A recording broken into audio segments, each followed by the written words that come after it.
The arena breathed like a single animal, ribs of light expanding and contracting with every cheer. Backstage, Eminem pulled his hoodie tighter, unaware that tonight the lyrics would not only belong to him, but to something waiting in the shadows. Backstage was alive with the hum of equipment, the muffled roar of the crowd bleeding through concrete walls, and the restless shuffle of stagehands making last checks before the next set. The air smelled of sweat, metal, and faint ozone from the lights. For Marshall, it was routine, familiar chaos that always sharpened him. But tonight, something felt off an itch in the atmosphere, as if the night itself held its breath. On the corner table sat a beat-up printer he didn't remember seeing before. Its green light blinked lazily, and as he passed, it whirred to life. The machine spat out a single sheet. No one was near it. No one touched it. He frowned, reached for the page, and froze. The handwriting across the sheet wasn't typed. It was ink, heavy and rushed his handwriting. The title scrawled at the top read, "The Forgotten Lyrics." Marshall scanned the first bars. They read like something he might have written, clever rhymes, jagged edges, but none of it was his. He knew every line he'd ever laid down, every rhyme scrawled in frustration, every word spit from his lungs. But these weren't his. Then his eyes locked on one line. Phone rings backstage at 9:14. His chest tightened. He turned. His head, the wall clock read 9:12. His pulse climbed. He told himself it was coincidence, a trick, someone messing around. He folded the page, shoved it in his hoodie pocket, and tried to shake it off. 2 minutes later, the phone on the corner desk buzzed, shrill and sudden. Not his cell, the one no one ever used.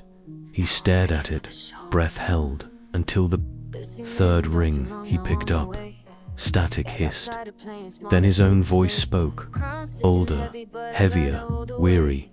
"If you're hearing this, don't take the right wing on the second hook." The line went dead.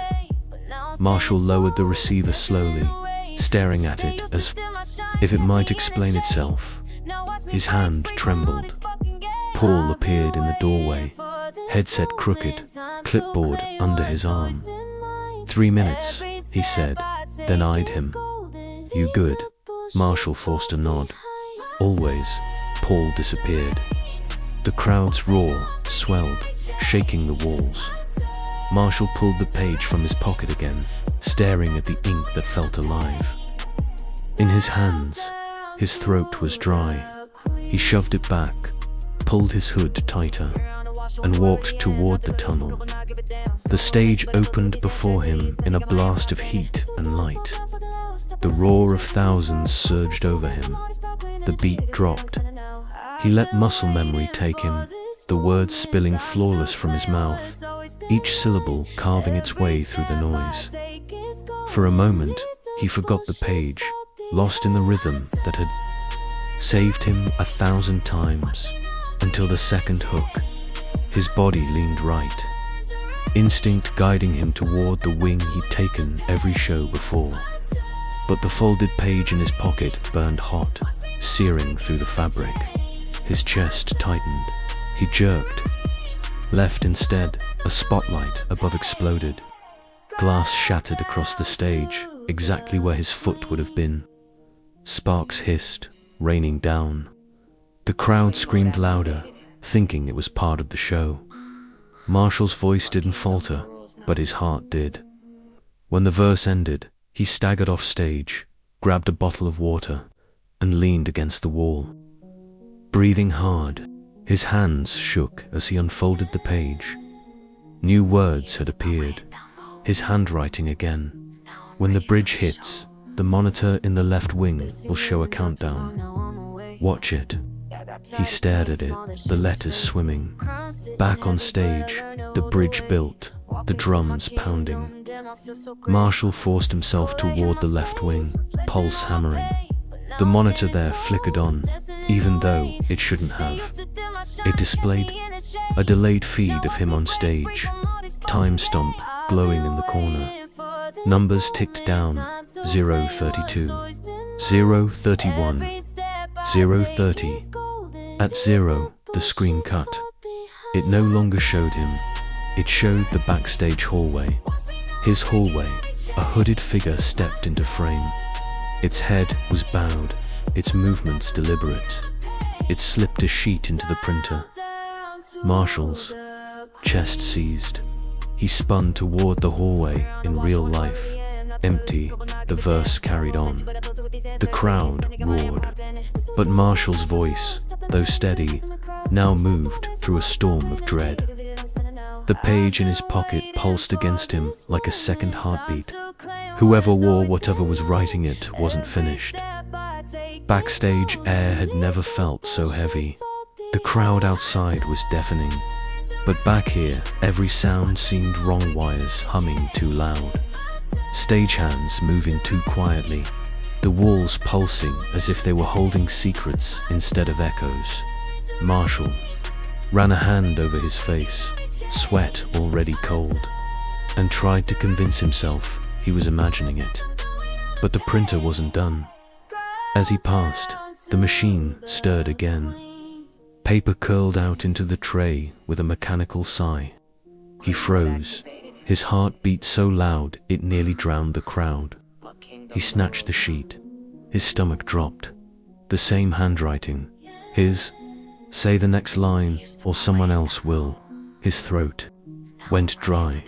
He crumpled the page, shoved it in his pocket, and stalked away. But the words clung like claws. The next verse on stage came fast, lights blinding, beat pounding. He hit the bar exactly as written only. He hadn't written it. His tongue moved on its own, carving the words into the mic before his brain caught up. He rapped what was on that paper. The crowd exploded, arms raised, roaring back the line he'd never made. Phones lit like stars. To them, it was magic. To him, it was theft.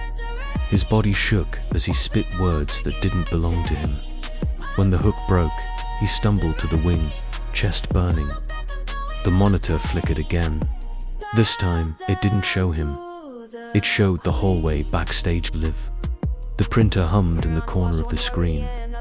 A hooded figure stood there, its back to the camera. Slowly, deliberately, it turned its head. Marshall's breath stopped. The figure's face was his. Not similar, not close. His dot, the screen snapped black. Marshall staggered, gripping the stage wall. His mic slipped in his sweaty grip. He forced himself upright, forced his mouth to keep moving, words spilling as if they'd been rehearsed 1,000 times. But inside, panic chewed through his chest. The crowd saw only perfection, but his eyes scanned every shadow, every flicker of light, waiting for the impossible to step closer. He rapped harder, faster, trying to drown the terror. But the words on the sheet pulsed against his chest. He could almost hear them whisper. When the song ended, he fled backstage, lungs burning. The hallway felt colder than before. Every shadow stretched too long. The printer waited at the end, silent on another page lay in the tray. He forced himself closer, throat tight, fingers trembling as he lifted it. You're not writing the story, you're remembering it. His knees weakened. He dropped the page, backing away. The mirror on the wall across from him flickered, not reflecting the hallway, but showing him on stage again, mic raised. Only this time his mouth wasn't moving, and yet the crowd still roared his name. The reflection's lips curled into a smile half a beat too late. Marshall spun, fists tight, heart hammering. The hallway was empty. The mirror was still. The page on the floor fluttered once, as if something invisible had just walked past. And somewhere beyond the door, the crowd screamed for him again, chanting his name, demanding the verse he hadn't written. The hallway pressed in tighter with every step, the walls sweating with condensation from the heat of the stage beyond. Marshall clutched his water bottle like it could ground him, but his fingers trembled so hard the plastic crackled. He wanted to breathe, to shake it off, but the page's words coiled in his skull, looping. "You're not writing the story, you're remembering it." He pushed through the curtain, back into the blinding arena. The sound crashed over him, 40,000 voices chanting, a tidal wave of noise that should have been a high. Instead, it drowned him. He forced himself back to the mic, knuckles white, and spat the next verse like exorcism. And then he saw it. The stage monitor at his feet flickered. For a split second, instead of showing lyrics or cues, it showed him center stage, mic in hand, but perfect. Too perfect. Posture straight, face calm, not sweating, not trembling. That version of him delivered the lines flawlessly, every syllable sharper, every pause measured. The arena roared louder at that ghost than at him. Marshall's knees almost buckled. He tore his eyes away, rapped harder, spit raw fury into the mic. But every time he glanced down, the monitor showed the other Marshall instead, commanding, flawless, untouchable. When the beat dropped out for the chorus, the screens above magnified his face for the crowd. Only it wasn't his. It was the double's. The audience screamed his name louder, believing the illusion. Phones flashed, capturing a performance he wasn't even giving. He opened his mouth to shout, but no sound came. His mic was live, but the system betrayed him.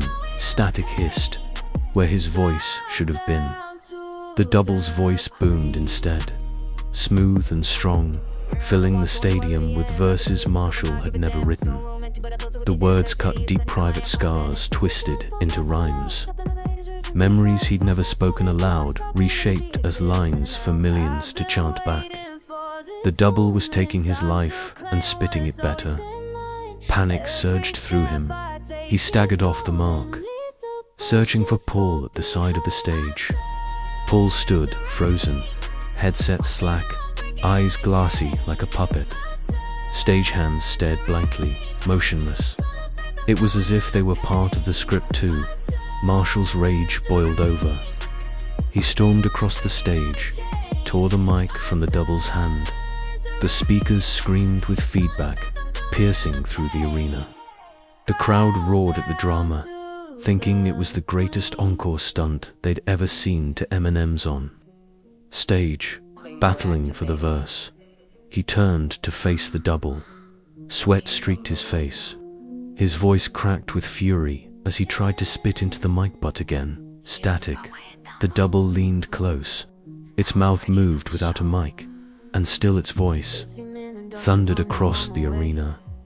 "You're the ghost, I'm the performance."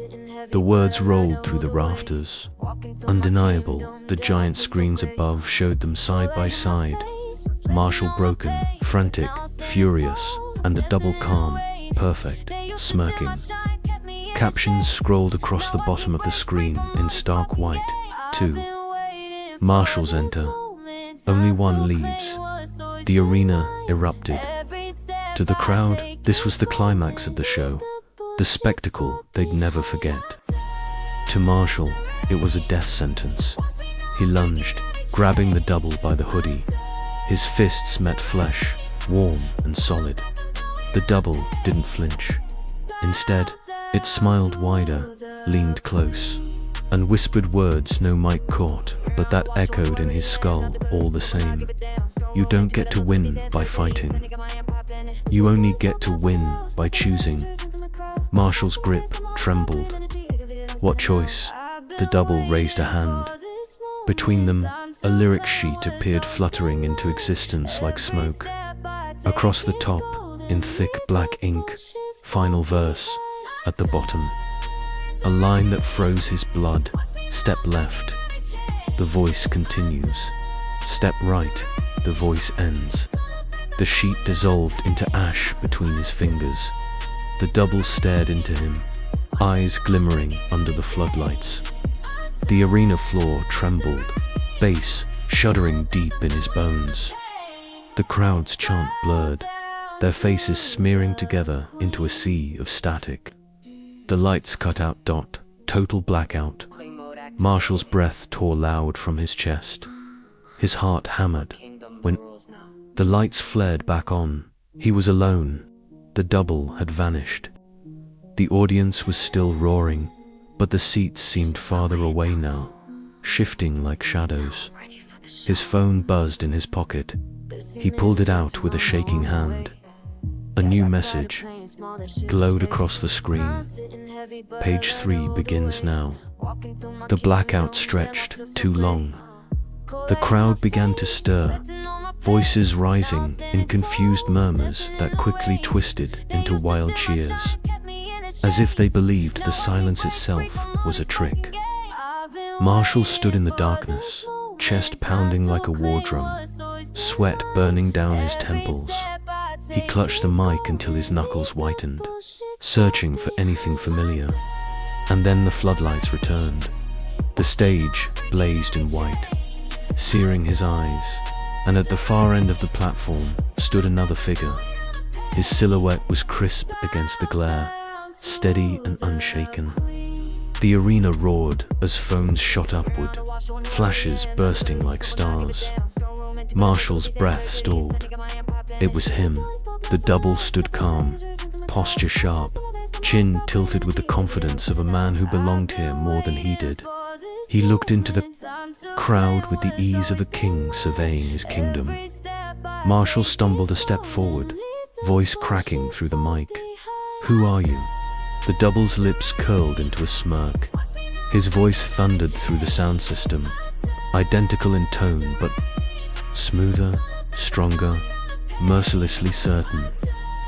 "The line you left behind." Then he raised his mic and launched into verses Marshall had never written, but that could only have been his. They were vicious, personal, torn straight from scars no one else should have known. Childhood humility spat back as punchlines. Rehab stumbles, recast as destiny. His daughter's name dangled like bait between bars, twisted into hooks too sharp to escape. The audience roared louder with every word, drunk on the spectacle. Marshall's rage snapped. He spat back unplanned lines, raw bars ripped straight from his chest, words jagged and furious. The crowd surged with every syllable, but his mic betrayed him. His voice crackled, dropped in volume, drowned by static, while the double's delivery rang flawless, cutting through the rafters. He glanced at the wings. Paul was there, but frozen eyes glazed, headset slack. The crew around him stood stiff, motionless, as though they were mannequins propped in place. Nobody moved. Nobody blinked. The giant screens above magnified their faces, side by side. Marshall, dripping sweat, shaking, eyes flaring with desperation. The double, calm, composed, flawless, almost radiant under the lights. At the bottom of the screen, cold, white captions scrolled. "The voice is chosen. The ghost is fading." Marshall's stomach turned. He hurled his mic to the ground. Feedback shrieked, slicing through the air like knives. He lunged forward, hands seizing the double's hoodie. Flesh met flesh, warm and real. The double smirked wider. "You don't get to win by fighting," it whispered. "You only get to win by choosing." Marshall's breath came hot and ragged. What choice? The double raised a hand. Between them, a lyric sheet shimmered into existence, black ink bleeding across its surface. Across the top, final verse. At the bottom, step left, the voice continues. Step right, the voice ends. The paper turned to ash in his grip. falling through his fingers. The stage floor groaned beneath him. The lights strobed crimson. On his left, a glowing path pulsed across the boards, sharp and urgent. On his right, shadows spread, swallowing amps and monitors whole. His phone buzzed in his pocket. He yanked it free. A single message glowed across the screen. Chooser, no second chances. The crowd's roar blurred into a chant. Voices layered and broken.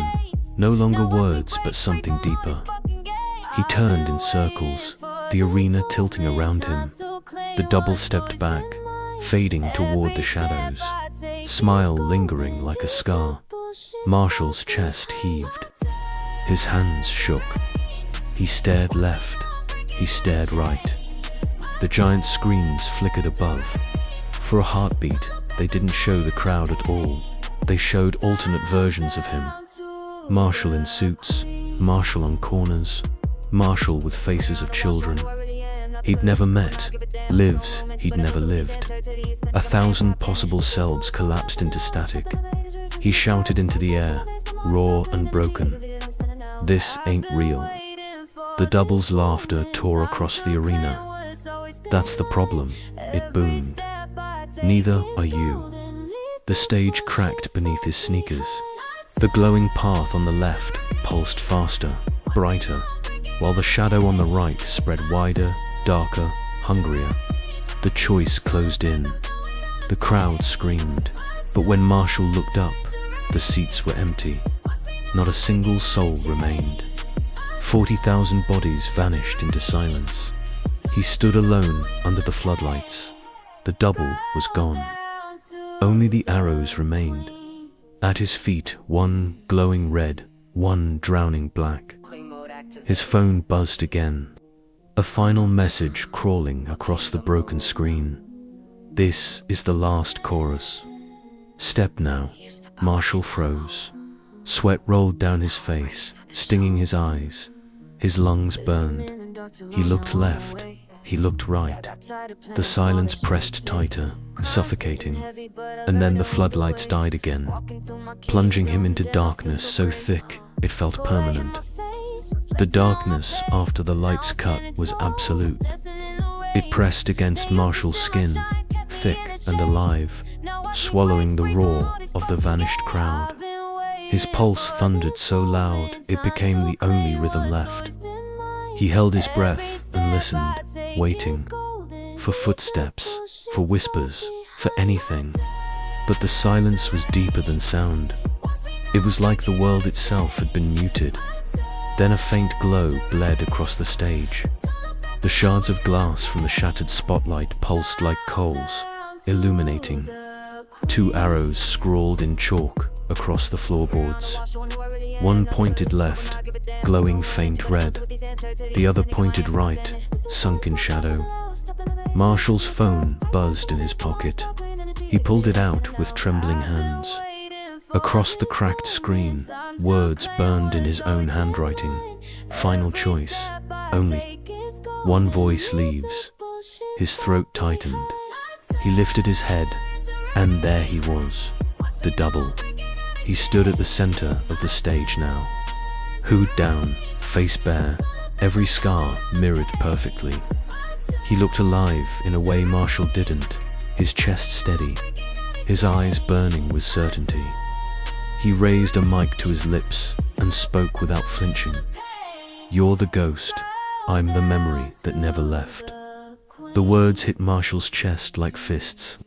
His own voice, identical, yet stripped of doubt, filled the arena that no longer had an audience. The sound echoed too long, as if the empty seats themselves were listening. Marshall raised his chin. His voice cracked at first, but steadied, raw with fury. "This is my stage, my story." The double's smirk deepened. "Then prove it." Music bled into the silence. No band, no speakers, just rhythm rising from the bones of the stage itself. A beat pounded, low and primal, pulling at him like gravity. Without meaning to, Marshall rapped, Bars erupted from him, jagged and bleeding, every word sharpened by years of pain. His throat burned, but the lines came stronger, faster, louder. The double answered. His delivery was flawless, each rhyme clean as steel. He twisted Marshall's own verses into knives, throwing them back in ways they'd never been meant to. Cut. The battle shook the stage, glass raining from the rafters, static flooding the monitors until every screen screamed with both of their faces side by side. Marshall pushed harder, spitting until his vision blurred. His voice cracked but refused to die. He stomped forward, his words a storm, a weapon, a plea. The double met him beat for beat, grin widening, each line like a verdict dot, and then the stage floor split beneath their feet. The arrows at his toes glowed brighter left, burning like fire, right drowning like oil. His phone buzzed once more. The last message appeared, searing into his vision. Step left, continue. Step right, end. The double lowered his mic, lips curling. Choose, or I choose for you. Marshall's heart roared in his ears.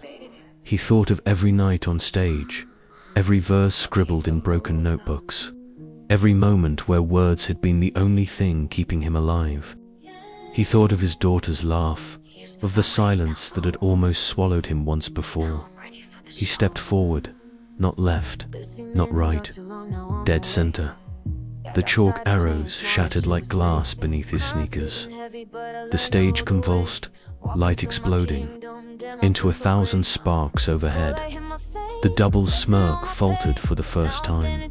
He staggered, static tearing across his face, features flickering between 100 different Marshalls, angry, young, old, broken, triumphant, all collapsing into static. Marshall screamed into the void. This is my verse, my life, my stage. The double dissolved in front of him, shredded into smoke and static that sucked back under the stage. The beat collapsed into silence. The floor stopped shaking, and just like that, it was over. He stood alone, chest heaving, hoodie soaked with sweat. The stage was empty, the arena silent. He bent down, saw the lyric sheet on the floor, the original one, the first page. It was blank now. Relief washed through him. He laughed once, broken but real, and tucked the paper into his pocket. Then his phone buzzed again. He froze, the cracked screen lit with one final line. Finale complete. Thank you for performing. The screens above flickered back to life. For a heartbeat, they showed him alone, standing center stage. Then the feed shifted. His reflection stared back, smiling late, microphone in hand. Its lips moved, slow and deliberate. Encore, the lights exploded. The world went black.